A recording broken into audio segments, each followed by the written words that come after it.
Welcome to the Nonno Giorgio and Rory Cooking Italian for Weight Loss channel. Today's recipe is roasted Italian cauliflower. Doesn't it look delicious? And it smells so good also. Hi, welcome back to Nonno Giorgio and Rory's Cooking Italian for Weight Loss channel. Today we're going to do a great recipe. It's called roasted Italian cauliflower, and we've got our stuff prepared. We've preheated the oven to 425. This is a great dish to take to a party, to cook as a side dish, or you can have it as a main dish when you just don't want to be eating that much. We're going to make a little sauce in this bowl, and then we're going to put the cauliflower in it to coat, and then we will put it on a cookie sheet to bake. So there are a couple of interesting things to this that you might like.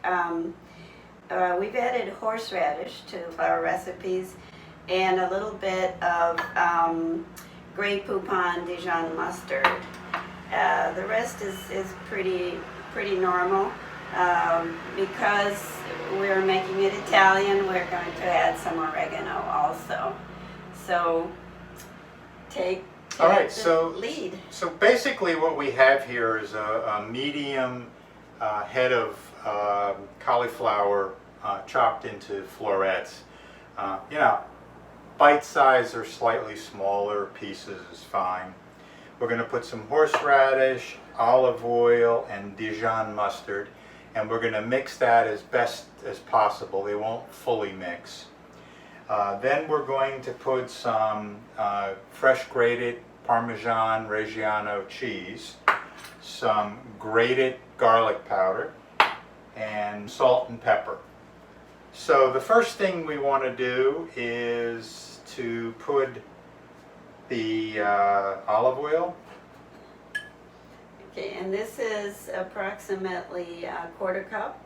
We're going to add the horseradish, and I would add about half a teaspoon. Now, if you're afraid or don't like spicy foods, leave out the horseradish and use regular mustard instead of Dijon. But we like it a little spicy. Yeah. And now we're going to do the Dijon. Right. I would do about 2 tablespoons.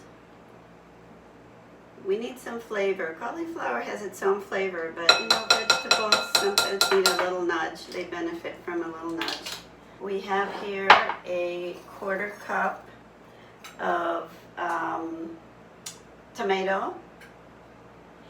And the tomato gives it a little color. It'll make it red so that when they're done roasting, they'll look browned. And we're going to mix this around, and again, it won't totally mix, but do your best. That's starting to look really good. It actually looks like French dressing or something else.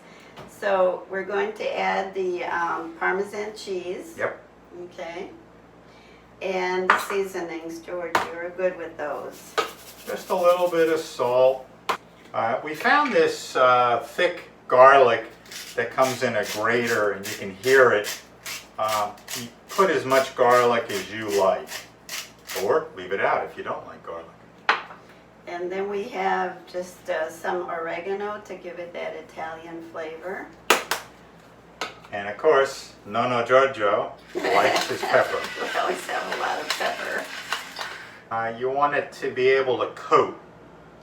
Well, the thing is, I didn't measure it. I just eyed it, so my eye was probably a little short. And you're not eating all this. This is just coating. There'll be some left in the pan. You just want it to be a little bit liquidy. So should we say maybe, what did I say, half a cup of oil? Yeah. Okay, so half a cup of oil is what you need. Now the fun starts. We're putting in the cauliflower and we have to coat it. And this is the part I like doing.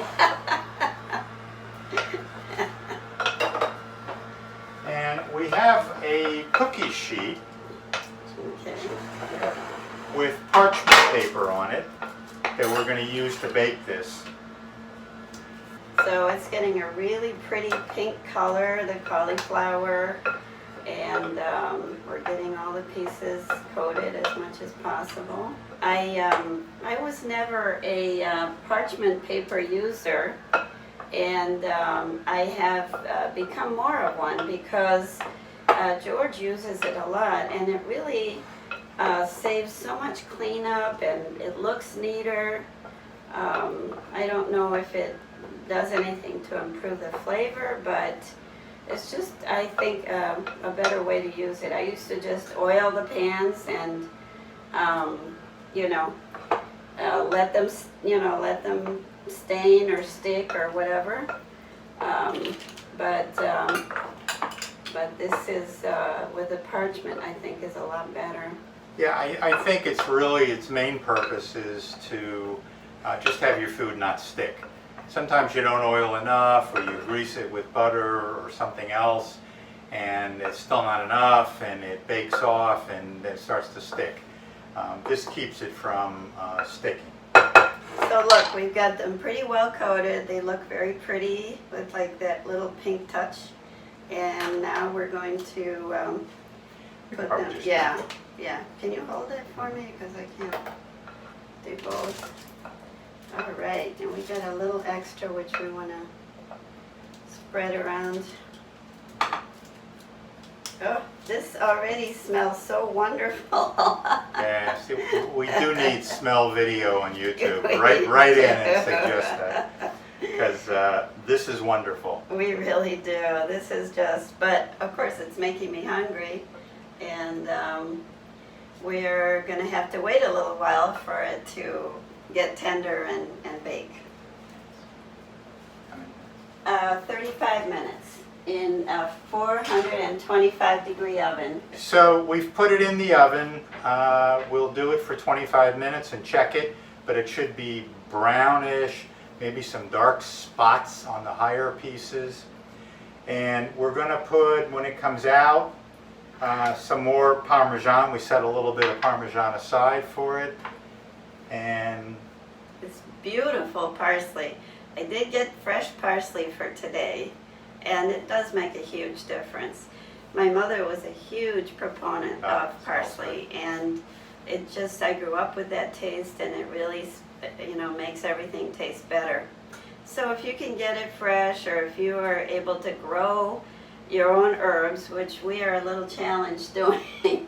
Except for basil. Basil We seems do- to be doing good. We do sometimes okay with basil.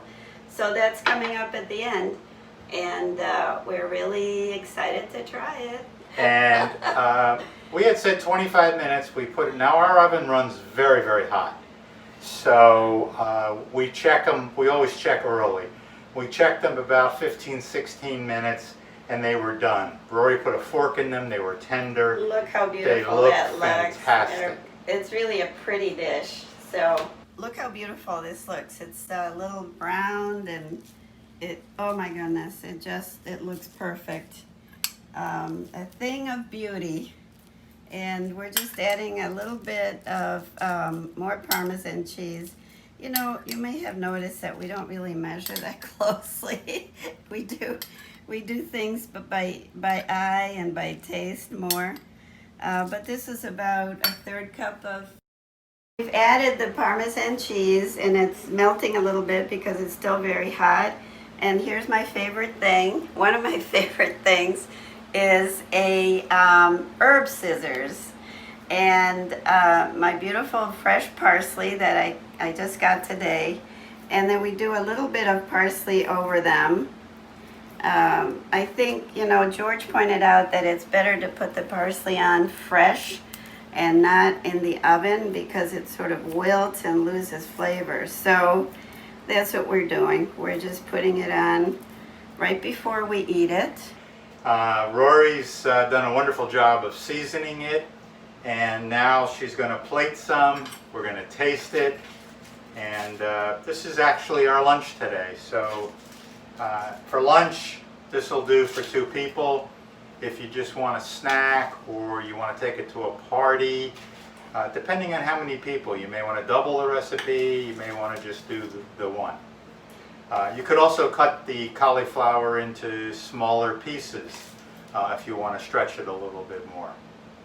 And if you notice, we eat a lot of fruits and vegetables, but the emphasis is on the lot, because you saw our fruit plate in the morning. It's really big, and our vegetable dishes are also very big, because that's what we're eating. You know, that's a main meal. So you want to eat as much as you can to make yourself not hungry and to feel satisfied. We have not been hungry on eating this way for a long, long time, and well, maybe in the evening a little bit. We get hungry because we've been cutting off at 5, and so in the evening we do get a little hungry. But these are our dishes that are shaped like half moons, which I just love, that I found somewhere years ago. So look at this. Doesn't that look lovely? I hope you can see. All right, let's try.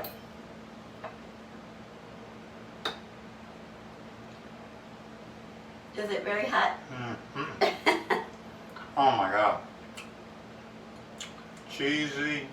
You can taste the parsley. Very fresh. The cauliflower is cooked, but it's still crunchy. Mm.